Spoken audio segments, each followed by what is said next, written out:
where should we start? We should start from the start. Yeah. I've been looking for you. That's it. Yeah, I had this idea for this track like a long time ago. I reckon it was like maybe 2 years ago. Yeah. And I kind of had the idea for the song title. I think was actually the first thing I had. Yeah. But and I kind of knew, I guess maybe like from that, like, you know, what the kind of world would be, this kind of moody, brooding kind of, you know, sort of thing. But where it would take, you know, where we would go from there, I wasn't sure. And like I wrote the majority of I wrote the whole demo on the acoustic guitar. Yeah, that's right. So that was what I came to you with. Yeah. Like, what was kind of your first impression once you heard that demo?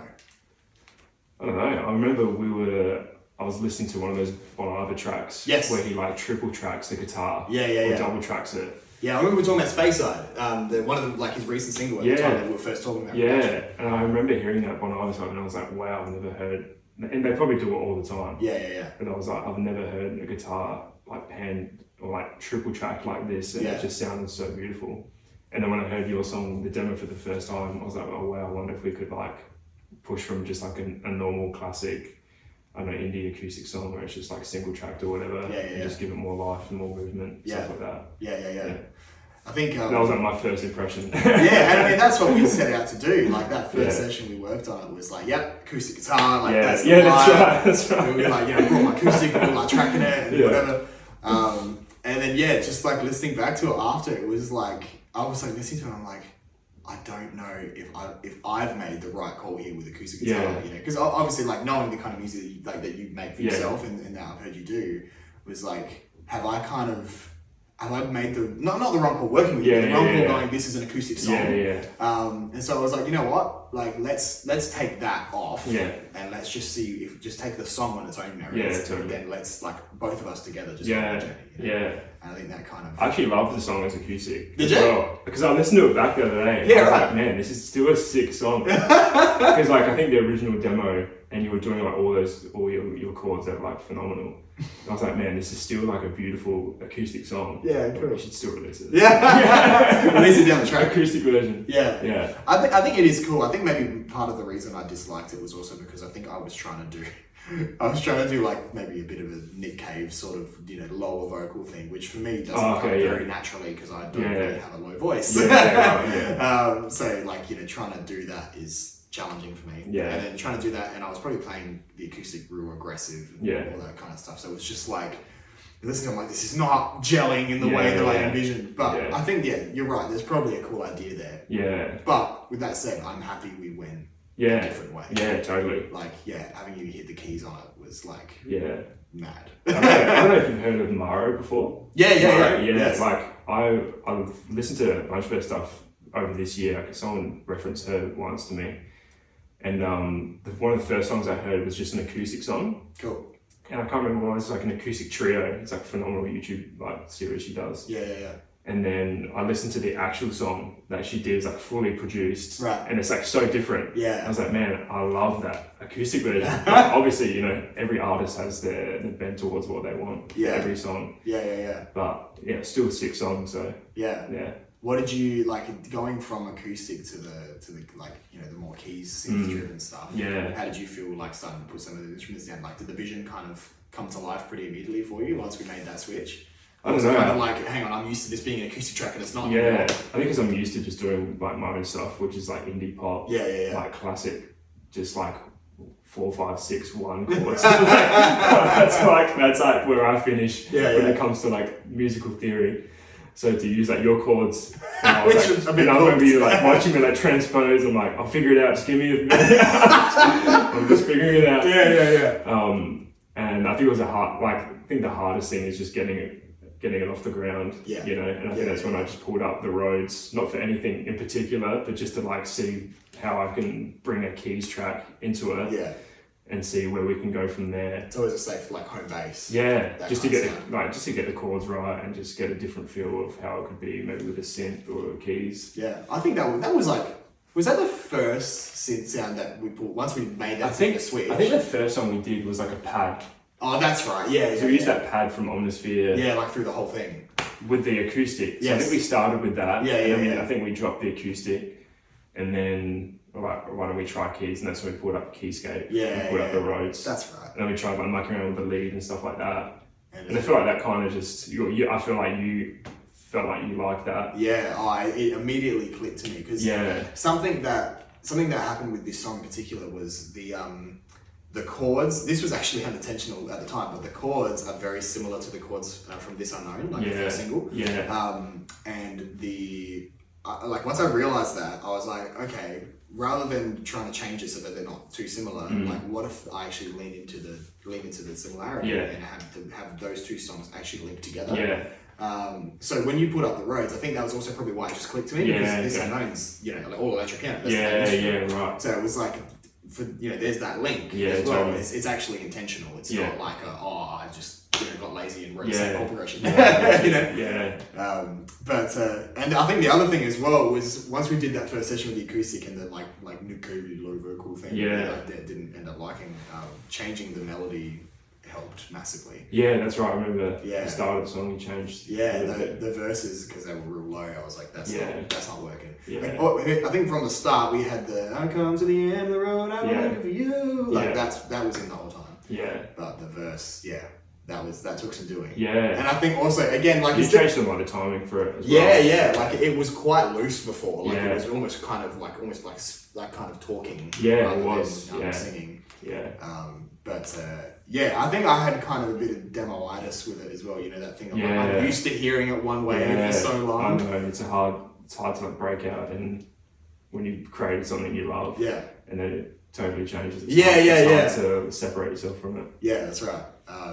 But no, I'm very happy we did that. And then it was just like chucking in lots of stuff. Yeah. I remember we had I think I had the Strat. Like my Fender Strat. Yeah, that's right. And we, I think it was in some weird low tuning, and the strings, I remember this was before I started using like coated strings. Yeah. So the strings I had on it were like disgusting. Like they were like dead, rusty, awful. And I think we did that, plugged it in straight into the interface, crank decapitator. That's right. That'll work. That's right. Maybe guitar even. That's right. I think we started out like maybe we should have a more traditional guitar sound. Let's do something real weird. Yeah, that's right. There's a lot of those kind of moments on this track though, like those kind of big, distorted, crazy insanity moments, and then coming back down to the real totally intimate thing. 100%. I think maybe in a way the theme of the track being very much like searching. I feel like that kind of, maybe in some way, I don't know whether, it probably wasn't really like, it wasn't front of mind, but it was just part of shaping. It was like, that's part of that process in general anyway. Sometimes it feels massive, all-consuming, I don't know how I can do this is ridiculous. Then all the way back to like that still small voice coming back to just a private moment of faith. So like having that kind of dichotomy totally. I think was important. I think like the end, even though the end and the start probably have similar dynamics, there's still like a different separation from the two of like feeling. It's really cool. And the flipping the keys, little riffs you did at the end. I know, it's so bad. No, what do you mean? Every time I hear that part, I'm like, this is awesome. I'm like, glad you like it. I think it sounds so good. I think like every like musician has their like own, like, I don't know, is it trills or just like random little moves? Moves. Everyone has that because they just, it's like a force of habit, and then it just builds stronger every time you play your instrument. And that's just like one of your things that you just do all the time. And then you don't know if it's someone else hearing it for the first time. Like, whoa, what was that? I'm like, oh, I don't know. It's just what I do. It's like when someone like, it's like when you pick up a guitar and someone's like, oh, play a song. And you're like, what do I play? So you just like play. Or you have that same song you play like. That's right. The same riffs. Yeah, that's right. I think it offered something really, really cool to the track. And like it gave me that kind of gospel-y vibe. Which I think, on a roads, that kind of intimate moment, it felt really nice. There you go. It's cool. And then there was just so many other sounds that, like, I remember when you I think like after we had those first few sessions and then you worked on it a bit more and sent me a revision, and it had the was it Pad Shop? Was that the plugin? Pad Shop. Like crazy like from the verse to the chorus. This crazy echo thing. I was like, what the heck is that? That was sick. So just like those type of flourishes, and I think that was the beauty of like being able to work wrote together, because like there's just so many things in this track that I would not have done. Like if I had gone on this track on my own, I probably would have stuck to the acoustic and KV thing.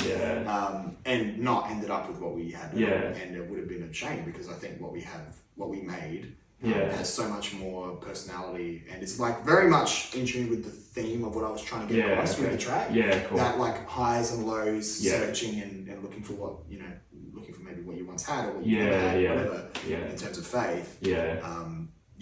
I feel like we really hit the mark because of all the crazy sound design, just all the stuff that we were like, let's try this, let's try that, just throw on all this crazy stuff into the song. Totally.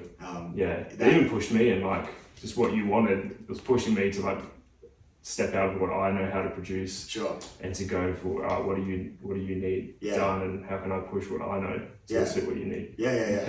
It's just, I think that's the beauty of collaboration. I think I've seen that come through in spades on this record, because you know, I had the good fortune of being able to collaborate with a number of different people. How many times like I was able to work with Ben and Max and Sean and Bruce, like a band around me. And This Unknown had Sam play drums and Jen sing on it as well. So like just having all these really close friends and collaborators be able to like speak into the project has meant there's something greater than the sum of its parts. I think, which has been really special. That's awesome. Something that I'm very thankful for, because in the past I've been very Lone Rangery, and it's not very fun. I think we all start that way, because I think we're all trying to figure out our sound and where like our identity in our music is first. So I think it's like always, I don't know, the launching pad in your music journey, I guess. Well, I think it's also like when you've got the like bedroom producing thing, you know, like where you're trying to find your sound, you're trying to like work out what you're trying to do. You know, you can kind of get stuck in those rhythms of like, this is how I do it, so I'm just going to keep doing it, which is fair. And so that was I felt like that was I had to consciously make that decision with this project of like, no, I'm not going to just do this on my own. Like, I need to have other people's voices speaking to this. Because and you know, just all the songs are quite personal, that they're all, you know, dealing with heavy stuff. So it needed something. It needed other people, not to temper it, but to be able to you know, keep me on the right path with it. Because you know, when you talk about anything personal, you want to, especially in art, you want it to be a true self-expression. You also want people to be able to put themselves into it. That's right. I didn't want it to feel like a therapy session. I wanted it to be the right balance, and not just don't just mean lyrically, but you know, musically and sonically, and you know, songwriting and all that sort of stuff. Like, is it going in the right direction? You know, I think even though the acoustic and low vocal thing, like we were working on in the first demo, even just because we were working on it together, it made me go like, is this right? Is this what it should be? And once we had tracked it was like, no, I don't think it is. Whereas if I had done it on my own, I probably would have been like, no, it's fine. So it's just, I think it's just part of that process. Totally. I'm very happy with it. It's a fun track. It just like, I feel like every session we did, it just kept adding layers and layers and layers, and I think the huge build up in the middle was just like crazy. It's almost like chaotic, but it's just like it all just ties in so nicely.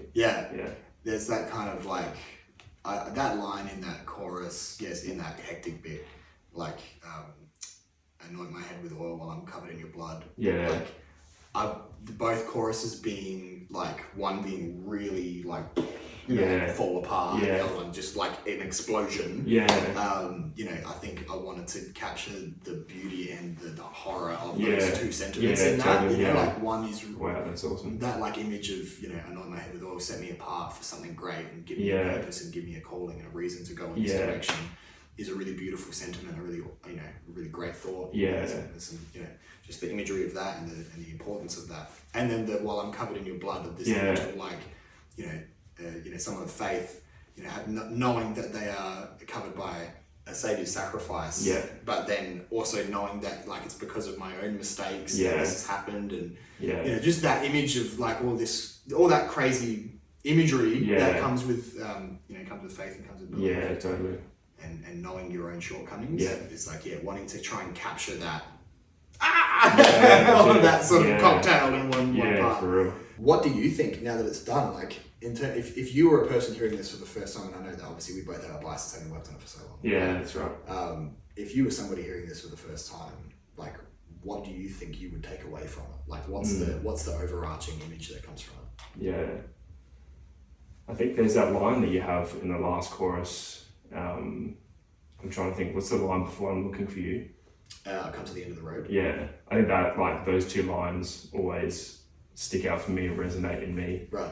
And, like, I think that's the thing I'd hope other people would get out of it as well, is that, like, usually it's not till, like, we're at our end of our rope or at the end of our plan that we kind of learn to surrender God. Yeah. To surrender everything to God, I guess. Yeah. And then that's what he's been looking for us to do, like, the whole time in our relationship with him. So I think if people have that takeaway from it, that's what I feel. Anyway, that's like a crux. That was a crux for me, I guess. Everyone takes something different out of a song. I think surrender is the right word. I feel like that hits the nail on the head. Like, there's this image of, like, in all of our humanity, in all of our searching, in all of our, you know, whatever, we try and we fight and we huff and we puff about, like, trying to answer all these big questions and come up with all these sorts of things. But in the end, when we are able to surrender, you know, and no matter what you believe in, for me, when I believe when you surrender to God, and you're able to go, you know, I don't have the answers, and I'm just going to be able to sit here in the silence with you, that's right, and be able to have faith and relate to you in that space. That's the end of the road. I've been looking for you, and in reality, I actually did that. That has been here the whole time. Yeah, totally. And so I think, as much as there is searching and discomfort in that, I think, I would hope, like similar to what you said, like, I would hope that there is some comfort in that too. That the searching, the journey, that's normal. That's actually part of the process. That's right. That's part of faith. That's part of believing. That's part of understanding and looking for that kind of stuff. It's normal. And I think for a lot of people, especially in people that are in circles where they're, you know, they're believers or whatever, that can sometimes be frowned upon. Of like, you know, oh no, you just have it all figured out and whatever, you know, and that's like, you know, none of us do. That's right. And I would rather be real about that than do have. We see it in the Bible, so many characters in their fight with faith, you know what I mean, fight to believe the word of God to be true. And even just the wrestle of being in faith is not easy. And it's so cool that God put different stories of people's struggle with their faith in the word that we could actually learn from. And to, I guess, feel the same things that they feel and know that we're not alone in the things that we're going through. And I think in your song, like, if you take away your lyrics, just your melody and you're hearing your spirit behind how you're singing, mixed with, I think, the two different complexities of the instrumental of being so quiet and being so relaxed, and then to being so intense and almost chaotic. It really hits home of what you're saying, of like that there's a frustration in faith and there's also a rest in faith. But you almost have to go through a frustration of just pushing to get to rest because I don't know, that's just the nature of humanity sometimes. We're trying to figure out faith and how do I push? Do I rest? What do I do? You know, and I think you feel that even through your melody and through, like, the instruments and the production of it all. I think it's about the rest and the wrestle. And that's right. That's really the crux of the song. Is being able to hold the tension in both of those things and still be able to move forward.